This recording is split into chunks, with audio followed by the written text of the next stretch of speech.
Bharti news, सीधा, सटीक और निष्पक्ष। You started as a career as a civil engineer and now move into sales operation and management.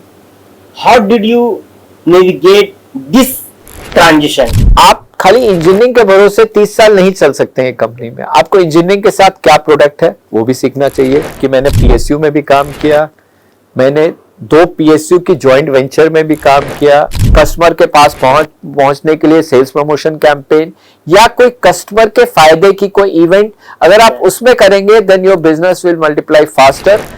Team कितनी बड़ी है, कई बार आपको 1000 लोगों की टीम भी मिलती है, कई बार 7000 लोग की टीम भी मिलती है, मगर अगर आप टीम लीडर के साथ साथ टीम के साथ काम करने की क्षमता है तो अपने आप कोई भी जॉब में परफॉर्म कर सकते हैं। आदाब सलाम, मैं हूं चांद हसन। स्वागत है आपका भारतीय न्यूज़ के इस खास पॉडकास्ट में।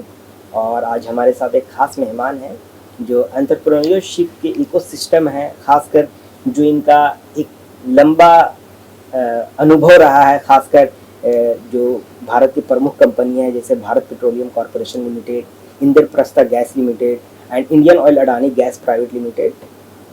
32 इयर्स का इनका एक्सपीरियंस, और जो आज एंटरप्रेन्योर की इकोसिस्टम की हम बात समझते हैं या खासकर जो इस एंटरप्रेन्योर सिस्टम में नए करियर अपॉर्चुनिटी की बात करते हैं, तो जो मेहमान हमारे साथ हैं वो राजीव सिक्का सर। इनसे जानेंगे, समझेंगे और कैसे कस्टमर मैनेजमेंट, सेल्स मैनेजमेंट और मार्केटिंग के बारे में ओवरऑल इनसे जुड़े सवाल करेंगे। और सबसे पहले सर आपका बहुत बहुत स्वागत है हमारे इस खास पॉडकास्ट में। और जो पहला सवाल है, अपने इस 32 साल के करियर को किस तरीके से आप देखते हैं और युवाओं में क्या आप संदेश देना चाहेंगे कि क्या वो चीज़ों को कैसे हैंडल करें, और इस जो आपके जो अनुभव को उससे आप क्या युवाओं को मैसेज देना चाहते हैं सर? धन्यवाद मिस्टर चांद। Many thanks to your institution as well as you for giving me time और मेरे को ये अपॉर्चुनिटी देने के लिए कि मैं बच्चों तक अपना संदेश पहुंचाऊं। जैसा आपने बोला, मेरा लगभग 35 वर्ष का व्यावसायिक अनुभव रहा है भारत पेट्रोलियम में, इंद्रप्रस्थ गैस में, इंडियन ऑयल अडानी गैस में जहां मैं सीईओ था, तथा आज के दिन में मैं बैटरी मैन्युफैक्चरिंग कर रहा हूँ। अनुभव समय के साथ आता है और जब शुरुआत होती है तब पता भी नहीं होता कि हम क्या करेंगे, लेकिन एक चीज मैंने सीखी, यदि जो भी हम रोज करें, मैं चाहे मार्केटिंग में हूं, चाहे सेल्स में हूं या प्रोजेक्ट में हूं या बैकएंड सपोर्ट में आईटी में हूं, जो भी काम आपको किसी भी कंपनी द्वारा किया जाए आप उसको जोश के साथ करें, जज्बे के साथ करें और उसको खाली ड्यूटी समझ के 9 to 6 या 9 to 7 या 8 से 5 वाली ड्यूटी ना समझे। आप समझे कि उससे आप क्या सीख सकते हैं और ऑर्गेनाइजेशन आपको जो भी तनख्वाह दे, 5000, 10,000, 1 lakh, 10 lakh, that's very important for the individual, but आपका होना चाहिए क्या मैं उससे 2 गुना 3 गुना वापस दे रहा हूं अपने कर्मों से, अपने कार्यशैली से और अपने कैरेक्टर से, अपने एटीट्यूड से। अगर आप वो रोज करते चले, लगातार करते चले, निरंतर करते चले, जो हिंदी का एक वर्ड है, continuously, if you are on that journey to give more, to learn simultaneously, and then so-called you will get the so-called promotions, you will get the so-called incentives, you will get the so-called pay raise. हाँ, कोई साल शायद आपका अच्छा नहीं रहेगा, but ये इस जिंदगी की यही खूबसूरती है कि there will be highs, there will be lows, but if you are on the right track, there will be more highs than lows, and eventually you will reach to a good satisfaction level. लेकिन रोज अपने के अंदर की ज्वाला को जगाना है, मेरा यही आंसर है बच्चों के लिए। Sir, you started as a career as a civil engineer and now move into sales operation and management. How did you navigate this transition? हाँ मिस्टर चांद, ऐसा है, देखिए डिग्री, कोई भी डिग्री आपको एक गेट तक ले जाती है, यानी कि भारतीय विद्यापीठ के गेट तक या आईआईटी दिल्ली के गेट तक या भारत पेट्रोलियम के गेट तक या किसी भी और जॉब के गेट तक। एक बारी आप वहां तक पहुंच गए, आप उस डिग्री की सहायता, फिर आपके दिल में और आप किस भावना से डिलीवर करते हैं जो डे टू डे काम दिया जाता है। जैसे मैंने बताया पहले भी, अगर आपने ज्यादा जिम्मेदारी ली and you have taken responsibility and you seek work, then अपने आप से आपको ज्यादा काम मिलता है, आपको डाइवर्स काम मिलता है। बिकॉज आप खाली इंजीनियरिंग के भरोसे 30 साल नहीं चल सकते हैं कंपनी में। आपको इंजीनियरिंग के साथ क्या प्रोडक्ट है वो भी सीखना चाहिए, प्रोडक्ट क्यों बना रहे हैं, या पाइपलाइन या पेट्रोल पंप क्यों बना रहे हैं, कस्टमर को क्या चाहिए। जब आप ये समझने लगेंगे तो अपने आप आपको मार्केटिंग भी आ गई, अपने आप को सेल्स भी आ गई। और कंपनी से जुड़ाव के लिए हर व्यक्ति को ये समझना पड़ेगा कि मेरा इस बड़े एनवलप में, इस बड़ी पिक्चर में मेरा क्या रोल है। अगर मैं ये समझूंगा कि मेरा काम खाली पेट्रोल पंप बनाना है तो शायद नहीं अच्छा बनेगा, लेकिन शायद उतना अच्छा नहीं बनेगा। अगर मेरे को ये समझ आएगा मेरा ये पेट्रोल पंप 3 महीने की जगह 2 महीने 20 दिन में बना दूं और अच्छा बनाऊं, और कस्टमर को पेट्रोल और डीजल जल्दी सही मात्रा में मिले, उसको सही तरीके से पंप में आ सके, और उसको तो अपने आप सेल्स एंगल भी कवर हो गया और उसी से कंपनी का ग्रोथ भी आता है।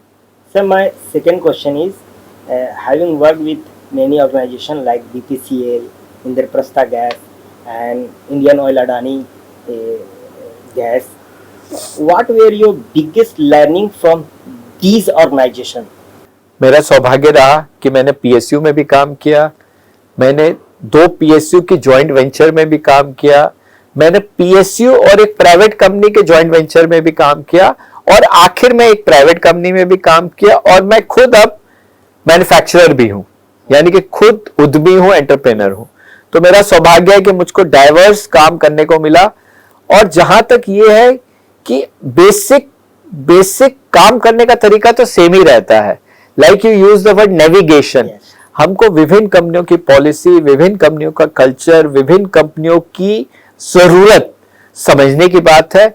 बाकी if you are hard working, if your intent is good, अगर आपकी नीयत अच्छी है, अगर आप कंट्रीब्यूट करना चाहते हैं और आप टीम को साथ लेकर चलना जानते हैं और टीम के साथ काम कर सकते हैं।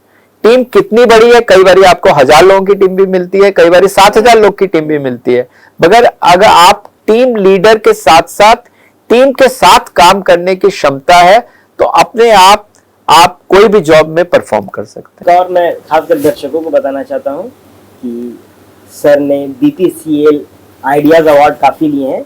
तो सर ये अवार्ड जो आपने लिए हैं वो दर्शकों को बताएं कि ये कंसिस्टेंसी रखने के लिए, अपने आप को बेहतर परफॉर्म करने के लिए, कंसिस्टेंट परफॉर्म करने के लिए क्या चीजें जो आपको रीइंफोर्स करती है, क्या चीजें हैं जो आपको थ्रू आउट एनर्जेटिक और एक तरीके का एक्टिव रखती है।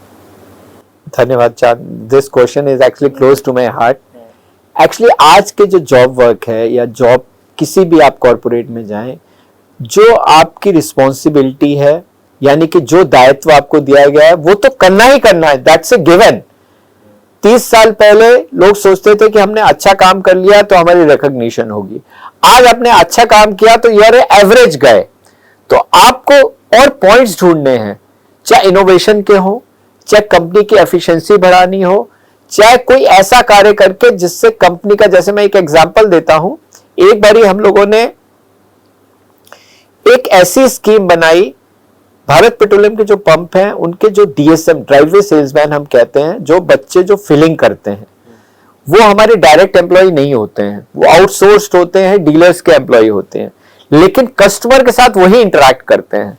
तो एक बार हमने उनके लिए 2 डिस्ट्रिक्ट की, जब मैं यूपी में पोस्टेड था बरेली में, 2002 में उनके लिए एक स्कॉलरशिप स्कीम बनाई उनके बच्चों के लिए, और उसका एक पैरामीटर बनाया कि उनको स्कॉलरशिप मिलेगी।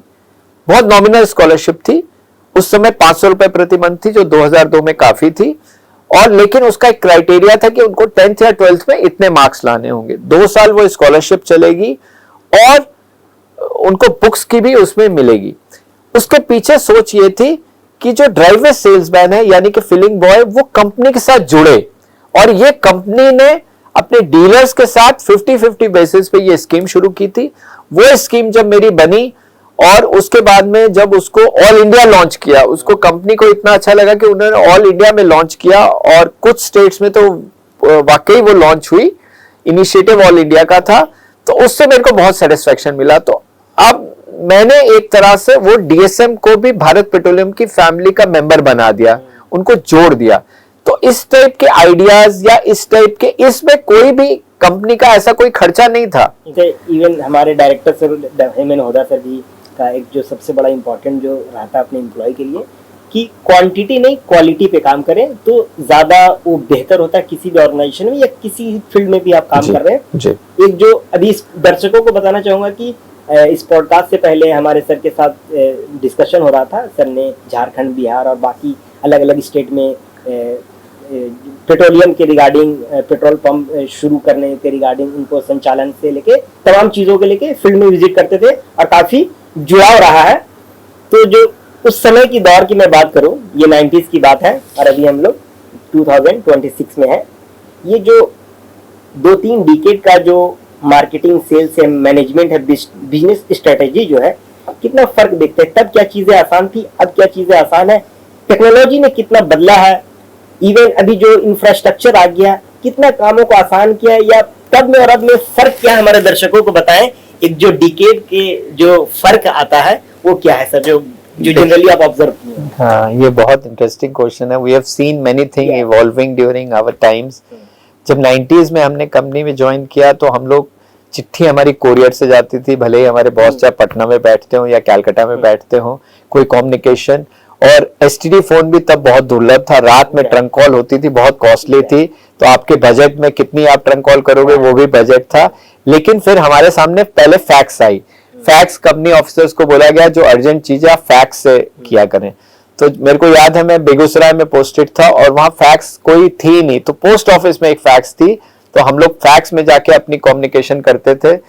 और हमें बहुत अच्छा भी लगता था कि हमारी बॉस ने आज ही हमने भेजा और उसने आधे घंटे में पढ़ लिया। और धीरे धीरे फिर 98 के करीब, मैं बड़ा गर्व से बताना चाहता हूं कि भारत पेट्रोलियम बहुत जल्दी ईमेल ले आई थी। और 98 में हम लोग को ईमेल सिखाई गई कुछ यंग बच्चों को। और याद है कॉन्फ्रेंस रूम में टेबल में दोनों साइड में लैपटॉप तो नहीं था तब, डेस्कटॉप लगे थे, और हमने ZZ की मेल बना के एक डेस्कटॉप से भेजते थे और सामने जाके देखते थे कि वहां पहुंच गए, और हमें आश्चर्य लगता था। लेकिन धीरे धीरे ईमेल आई, फिर सैप आया, फिर मोबाइल फोन दिया गया। फर्स्ट में सेल्स ऑफिसर्स को ही दिया गया, जो मैं तब था डिप्टी मैनेजर सेल्स था, तो हमें बहुत एक वो लगा कि कंपनी ने हमें फोन भी दिया है और मोबाइल का खर्चा भी दिया है, क्योंकि कंपनी को था कस्टमर तक जल्दी पहुंचो। फिर धीरे धीरे गूगल आ गया, जीमेल आ गई, और बाहर में बहुत तरक्की हुई। और कंपनी ने फिर टेक्नोलॉजी को अडॉप्ट किया और पेट्रोल पंपों को ऑटोमेट किया, पेट्रोल पंपों के काम को, डीलर की प्रॉब्लम्स को, डीलर के इंडेंट को, डीलर की कंप्लेंट्स को ऑटोमेट किया। तो धीरे धीरे टेक और पेमेंट टर्म्स यानी कि पहले लॉयल्टी कार्ड आए, फिर एटीएम, फिर हम लोग ने अपने लॉयल्टी कार्ड बनाए, फिर फाइनेंशियल, आज के दिन में हम लोग पेमेंट ई पेमेंट से लेते हैं, बहुत वाउचर से लेते हैं।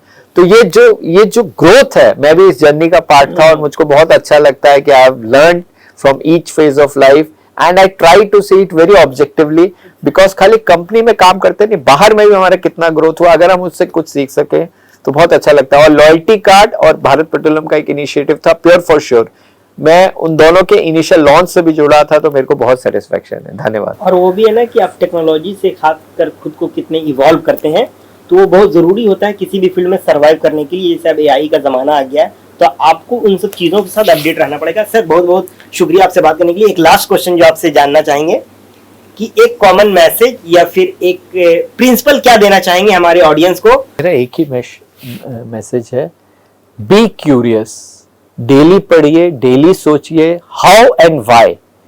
अगर आपके प्रोफेसर साहब या आपकी टीचर या मम्मी पापा या किसी ने भी कुछ बोला है, अगर आप समझ पाए कि वो क्यों कहा जा रहा है और कैसे होगा, अगर आप वहां तक पहुंच जाए और जिंदगी के प्रति क्यूरियस रहे, बस में जाते हुए, मेट्रो में जाते हुए, ऑटो में जाते हुए, टैक्सी में जाते हुए, हवाई जहाज में जाते हुए, कहीं पे भी सोचे ये आदमी कैसे बिहेव कर रहा है, या इस एयरलाइंस में क्या अच्छा है या क्या बुरा है, ये इसकी क्या फैसिलिटी है, ये एयरपोर्ट दूसरे एयरपोर्ट से क्यों अच्छा है, ये एयरपोर्ट में क्या क्या फूड आइटम मिलते हैं, ये फूड आइटम क्या मेरे होम स्टेट में मिलता है।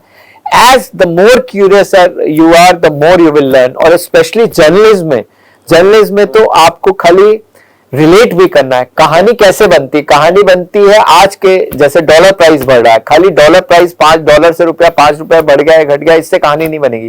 कहानी बनेगी कि 1990 में डॉलर का प्राइस कितना था, आज के दिन में कितना था, तब 1 किलो गेहूं अगर लेते तो कितना था, आज क्या 1 किलो गेहूं उतने ही रुपए में मिल जाता है। तो जर्नलिज्म के और मास कम्युनिकेशन के लिए कहानी को जोड़ने के लिए तथ्य चाहिए। तथ्य आप क्यूरियस रहेंगे, आप पढ़ेंगे, आप डेली अखबार पढ़िए। मेरे आजकल बच्चों से शिकायत है क्योंकि अखबार भी नहीं पढ़ते हैं। आप गूगल न्यूज अच्छा है, रील अच्छे, यूट्यूब अच्छा है, सब अच्छा है, लेकिन कृपया अखबार भी पढ़ें। धन्यवाद। ये भी मैंने ऑब्जर्व किया है कि बतौर शिक्षक की, जैसे हमारे टाइम पे कोई सोर्स नहीं होता था, एक ही सोर्स था बुक या लाइब्रेरी। आप वहाँ पे उस चीज को इन्फॉर्मेशन, मैं लाइब्रेरी जाता था घूम के। और पब्लिक लाइब्रेरी की बहुत हालत अच्छी नहीं होती, लेकिन मेरे को उसी में ही पढ़ने, क्योंकि और कोई साधन भी नहीं था। और अभी भी क्या है कि वो हैबिट अभी भी है कि पीएचडी के दौरान बहुत सारी चीजें लाइब्रेरी यूज करना पड़ता है। और जो सब 90s की मैं बात करूं या 90s की बात, जब हमारी स्कूलिंग 2005, 6 या 10 की बात करूं, एक ही हमारे पास सोर्स था, वो किताब। अब क्या है कि सोर्स बहुत सारे इन्फॉर्मेशन अब हो गया है, तो वो रीडिंग हैबिट जो है बच्चों में कहीं ना कहीं वो धीरे-धीरे चेंजेस में वो। तो हम लोग नोट भी करते थे, बुक में नोट, बिकॉज वो लाइब्रेरी किताब तो हर बार ले नहीं जाने देगा या 2 ले जाने देगा, फिर हफ्ते में लौटानी है, रोज जा भी नहीं सकते, तो हम लोग बैठ के नोट करते थे। ये मेरे पास पुराने बुक्स रखे हैं, वो आज भी कभी देखता हूँ तो बहुत अच्छा लगता है। बहुत बहुत शुक्रिया सर हमसे बात करने के लिए। और एज ए एंटरप्रेन्योर जो भी स्टार्टअप कुछ नया करना चाहते हैं, तो सर के आइडियाज़ जो हैं वो आपको काफ़ी काम आएंगे। और इस तरीके के जो भी हैं, आप बतौर एंटरप्रेन्योर में बहुत सारी चीज़ें ऑलरेडी सर का एक्सपीरियंस जो शेयर किए हैं वो देख सकते हैं, सुन सकते हैं। और ऐसे ही प्रोग्राम के लिए और ऐसी पॉडकास्ट के लिए देखते रहिए हमारे चैनल, और हमारे चैनल को लाइक शेयर सब्सक्राइब करना ना भूलें। धन्यवाद।